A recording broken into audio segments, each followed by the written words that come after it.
And right now we have a special spoken word piece by our spoken word artist. Check this out and enjoy. Tell ethnicity about unity, tell religion about peace. Tell them that these differences will make no difference when our existence shall cease. So please, let's cut down this tree of bigotry piece by piece. Let's let love and peace lead like light, littering a land laced in this darkness of mutual tribal disdain. Let's let acceptance reign so that once again happiness may grow like crows on our soul. So hold me close, bro. Hold me hostage in a warm embrace until I can perceive the perfume of acceptance on your skin. And I promise to listen to your heartbeats with an eardrum of understanding the difference in a region and religion notwithstanding, until you and I can do like RFI, they demolish these walls that separate us, because it is beautiful to see people wear the sense of belonging on their neck like a tag. But more peaceful is that city that has unity for a flag. My name is Lady Loveth Liberty. I'm a singer and performance poet. I'm a student of English. I reside in Abuja, but I hail from Imo State, Nigeria.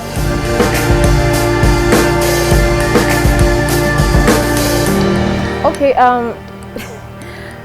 it would be safe to say I am one of the people that like the sound of my voice. So right from childhood, I always wanted to be heard. I always wanted to be on stage, but growing up and getting to discover myself, I kind of found poetry as a medium, and the love for it just came.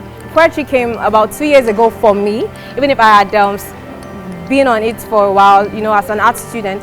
But about 2 years ago, I felt drawn to it in ways I cannot really explain. I guess that was destiny in itself. But poetry, and why poetry, is because poetry availed opportunities and a venue for us to share our stories and be able to express ourselves in the most beautiful kind of way.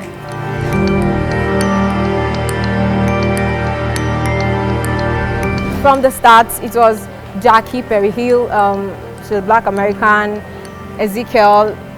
Then moving forward, I started getting acquainted with the poets in Nigeria and in Abuja, DK Chukwumeri J, Bashiru. But right now it's Happiness Ikbi. She's from Calabar, but she's residing in America. Titi Lope Shonuga. Yes, these are the people that have influenced my work in so many ways. Titi Lope is just like a mother. Like, I so love her. I've not met her before, but she's one woman that has influenced my work so much.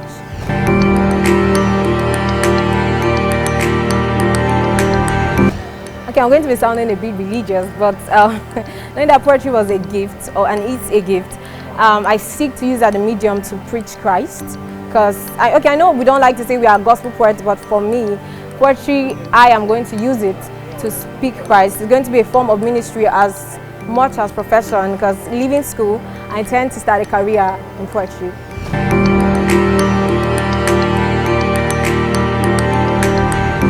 Okay, being on stage is another kind of experience. Sometimes there's this boldness that comes from nowhere.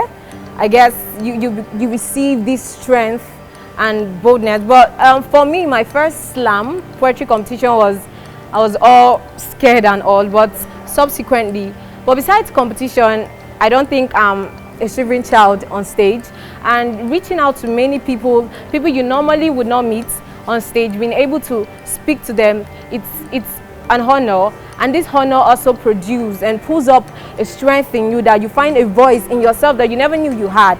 So being on stage can make you feel high. You know, they used to tell us back in the day, when you're on stage, just know you're above everybody. So when you're on stage, you feel high, you feel these people want to listen to you. So there's this strength that comes with it. But sometimes when we go for slam, I for one, the first 10 seconds you feel scared, but the stage has its spirit and it prefers boldness, and that comes with it.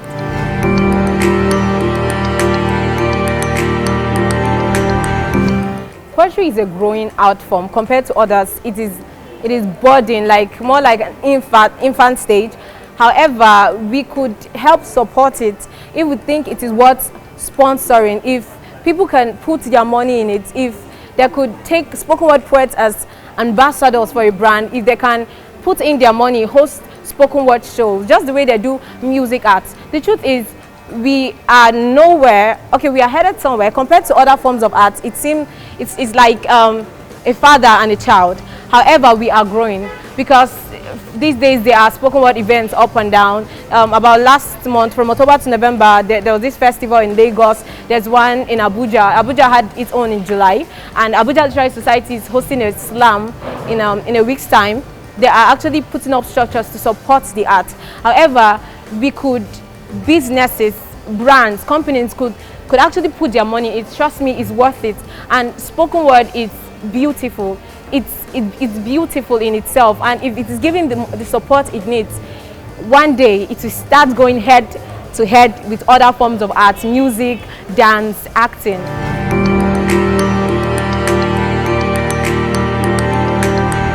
Okay, I would like to tell them to know what they want with poetry. If you want poetry to just be a hobby, fine, bask in it. If you want it to be a profession, bask in it. Put in all the resources, put in the work. Don't be scared to go out of your way. Don't be scared to seek opportunities. Start it. Some people feel, okay, how about, what if I go on stage? What if I begin to stutter? What if I forget my lines? Be sure, make your mistakes. Take those steps. Of course, it will start with a child step before it becomes a giant step, but be sure to take a step, and you are not ready until you start. So start. Poetry is waiting, and poetry is ready to give you a voice. Do not quiet yourself.